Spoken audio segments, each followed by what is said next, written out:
So problema, ayan yung kanyang power window sa harapang bahagi. Okay, so ito yung problema guys. Ayan oh.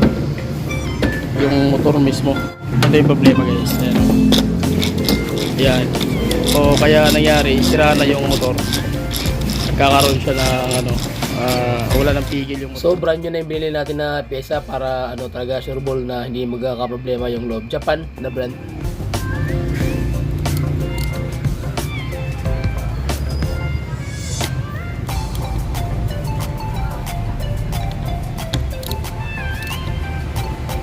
Yun. Okay, so kabit na natin guys.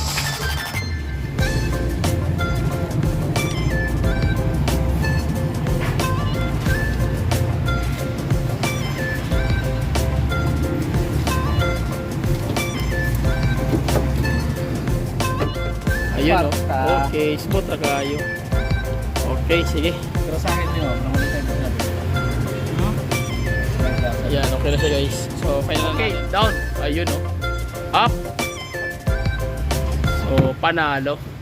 Panalo na Pagpalang araw guys, another client naman tayo na Mitsubishi Mirage G4. So, problema, ayan. Yung kanyang power window sa harapang bahagi. Sa may passenger side. So, tumabingi na. So, samahan nyo ako sa basic pointers, tutorials, tip, advice kung ano yung mga dapat natin gawin, ano yung mga problema, issue, kung ano yung dapat palitan. Okay, so, let's start. Let's do it. Pasok. Okay, so ang gawin natin guys, i-test muna namin yung yung supply ng kuryente doon sa power window. So dito, bali ang gagawin, baklasin namin to. Hindi ko man mabidyohan isa-isa, step by step. Mahalaga makuha nyo lang kung ano yung pinaka punto by punto. Okay na yun. Okay, so baklasin natin to para makita natin kung ano yung magiging kalalabasan ng supply ng kuryente. So i-test natin yung voltahe. Pagkatapos malalaman natin dun kung ano yung problema. Okay, so baklasin muna namin, tapos check natin kung ano yung kalalabasan. Sige, meron ng tester na nilagay. Okay, so ayan na guys, tinanggal na namin. Ayan. So ang gawin natin dito, check muna namin kung ano yung kalalabasan ng airing system. Tapos malalaman natin kung ano yung problema. Okay, ayan yung Mitsubishi Mirage G4. So ayan guys, samahan nyo ako sa basic pointers, tutorials kung paano ma-address tong power window na naglag na. Ayan o. Okay, so ibig sabihin sira. Hindi natin alam kung ano yung mangyayari dito. Check na natin muna. Tara. So ito, tinalian na namin yung yung kanyang window, salamin, kasi tawag niyan, hindi na maganda yung laro. So check natin kung anong kalalabasan ng problema na to. Ayan. Sige, tinalian na dahil sira na. Ayan. Okay guys, so ang ginawa namin, chinek na natin yung yung kanyang wiring system. Ayan, na-check na natin ng supply tsaka negative ground. So far okay naman yung niya, wiring system dito. Maganda naman yung voltahe. So ang main problem is yung kanyang yung kanyang tawag niyan, motor. So yun po yung problema. So kaya nagkakaroon siya ng hindi magandang akyat baba ng kanyang power window. Okay, so tatanggalin muna namin yung motor guys para makita nyo kung paano natin malalaman kung ano yung sira. Okay, sige.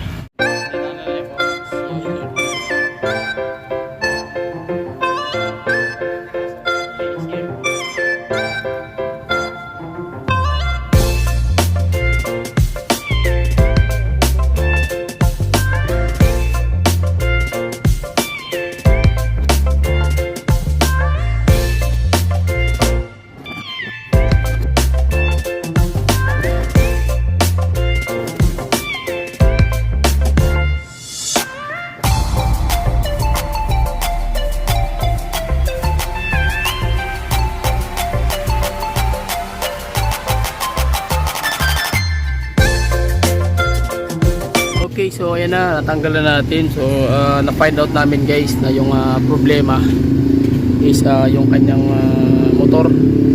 Ayan, so yung kanyang mechanism, yung asset assembly. So ito yung naging problema. Ayan, so check natin dun sa labas kung bakit naglaylay. So tara.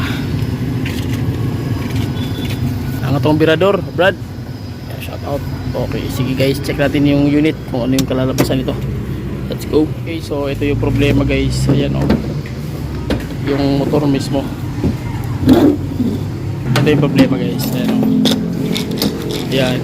So kaya nangyari, sira na yung motor. nagkakaroon siya ng ano, wala nang pigil yung motor, frustrated na siya. So yan ang problema. So anong gagawin dito? So papalitan ng ano, assembly. Pwede man din yung motor lang o yung assembly, depende na sa iyo, sa may-ari kung ano yung papalitan. Pero sa atin ang gagawin dito, ito yung papalitan natin na kailangan brand new na ito. Okay? So dahil lang sira yung controller niya mismo, hindi na naglalaro. Mga free wheel na siya, kaya kailangan siyang palitan. Sige, yun ang problema. So bili mo tayo ng parts tapos kabit natin. Okay? Okay, so nakabili na tayo guys ng power motor ng window.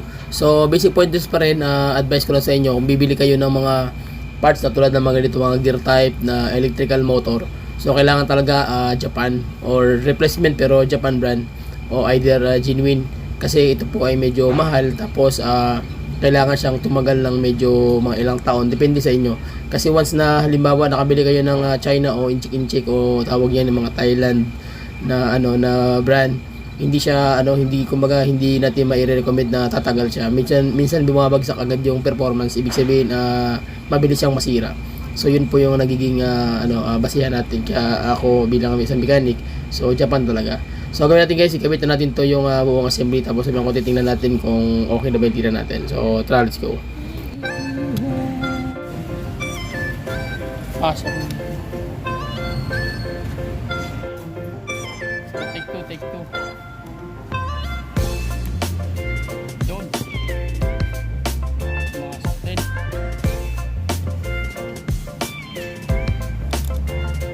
So dapat itlak.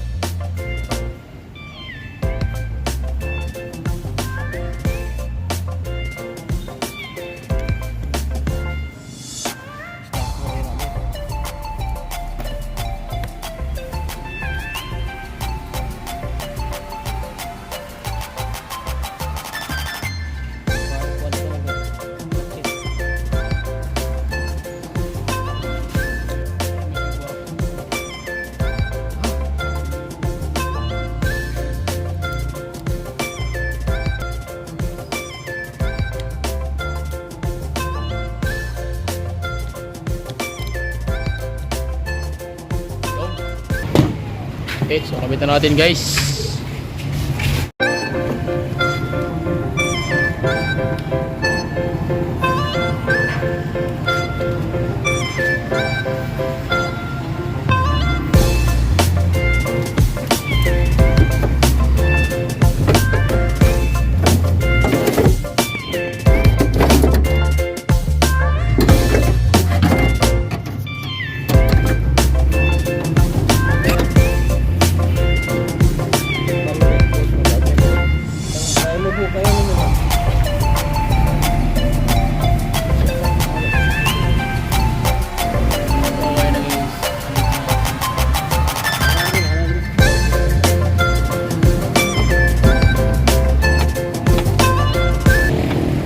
Kakabit na lang natin guys. After that, may konti. Pag makabit na, check natin yung sistema kung gumagana na ba. So ayan na, kabit na. Marami siya naman pera man. So kabit na guys, okay na siya. So try natin. Yun, sige. Up.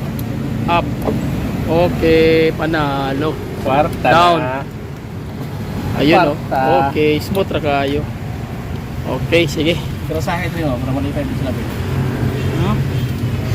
Ayan, okay na siya guys. So, operador, Brad Ping Ramos, oh. Nandang client sa Manalo, nasiyahan sa trabaho. Ayun, oh. So, yun. Busy si Pedro. Okay, down. Ayun, oh. Up. So, panalo. Panalo na guys.